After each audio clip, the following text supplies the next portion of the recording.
When you're young, you want to conquer the world. Then one day you realize the world was never the hard part. Coming home was not because the road is long, not because there are monsters along the way, but because the person who left isn't quite the same one coming back. And the people waiting at home aren't quite who you remembered either. Odysseus, 10 years at Troy, 10 more years trying to get home. He finally reached Ithaca, but the question was already waiting for him. Was he still the man who left? Did his family still know him? Did he still know them? Odysseus didn't return to Ithaca like a conquering hero. He came disguised as a beggar. Why? Because he knew inside there were over 100 suitors, occupying his palace, eating his food, drinking his wine, pursuing his wife, waiting to inherit his throne. If he walked in as himself, one man against 100, he'd die on his own doorstep. So he watched first, he confirmed who was the enemy, who was still loyal. Then he walked in, worn clothes, a weathered face, 20 years of wind and salt written on him completely. No one recognized him, not even his wife. But his old dog Argos did. The dog was in the corner of the yard, too old to move. He saw Odysseus, wagged his tail, and died. Homer writes, that dog had waited 20 years for his master to return. The moment he saw him, he let go. Every time I read this, I have to stop, because that dog says something no hero story ever does. Odysseus sat in his own house, as a beggar. The suitor sat in his seat, ate his food, drank from his cup. One of them looked at this beggar and told him to leave. You useless man, this place isn't for you. Get out. Odysseus said nothing, he endured.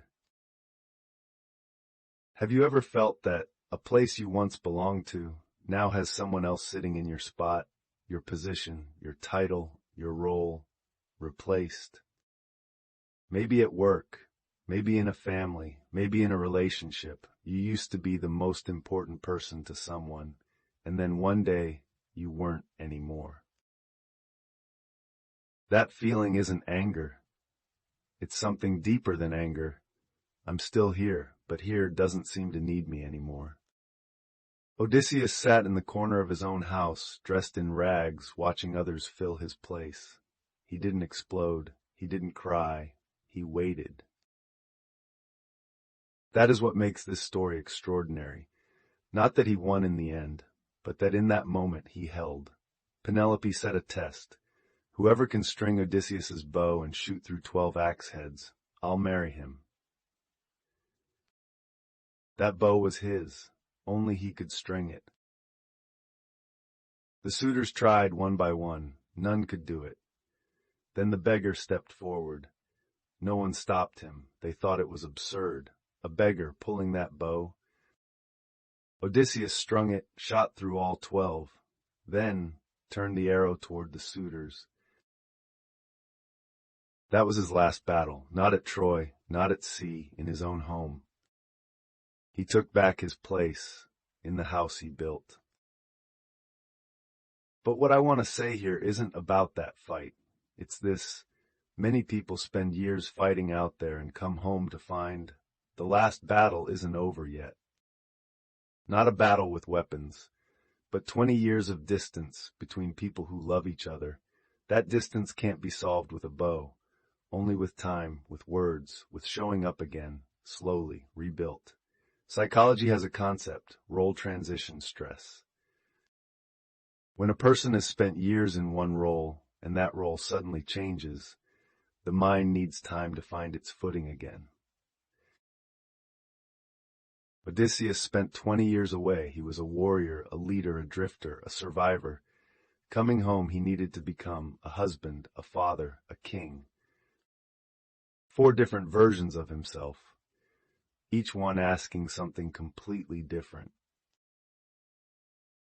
And that completely different self, after 20 years adrift, doesn't come back in a day. There's something else.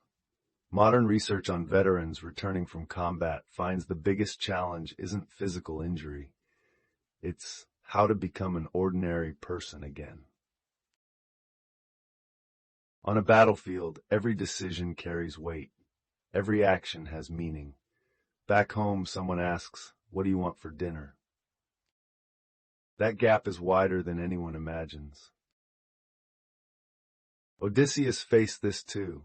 He won at Troy, he survived the underworld, he resisted the sirens, he defeated 100 suitors, and then he needed to sit down with his wife and say, "I'm home." Those two words, harder than any battlefield. Let me pull back here. We've come a long way in this series, from the Golden Apple to the Trojan War, to Achilles, Agamemnon, Odysseus, to Circe, Calypso, the sirens, to the underworld, to this, the return. The Iliad is about how people fight for glory, heroes, battlefields, death, honor, young blood, young fire.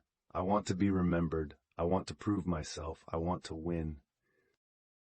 The Odyssey is about something else entirely, how people learn to live after the glory is gone. Not a more dramatic heroism, but finding direction while drifting, remembering who you are in the middle of temptation, seeing in the face of death what actually matters, and then coming home. These two epics together tell one complete life. When you're young, you burn, then you drift, then you come home.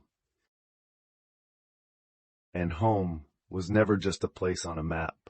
It's finally returning to yourself. Penelope gave Odysseus one last test. She told the servants, "Move that bed." Odysseus said immediately, "That bed cannot be moved." One of its posts was carved from a living olive tree, rooted in the ground. I built it myself. Unless someone cut that tree down, the bed doesn't move. Penelope heard that and wept, because only the two of them knew that secret. That bed was the symbol of their marriage, built by his hands, the beginning of what they were. 20 years, countless tests, countless temptations, countless nights adrift, but the bed was still there. He still remembered. That moment wasn't a hero's triumph, wasn't a grand victory. It was two people, after 20 years, finally confirming, "You are still you. I am still me. We are still here." I want to ask you, is there something in your life like that bed? A thing, a person, a place, that after all the drifting is the coordinate you still want to return to? Because sometimes a person has to drift for a very long time before they know where that is. But knowing is enough. Wu Talks World. Until next time.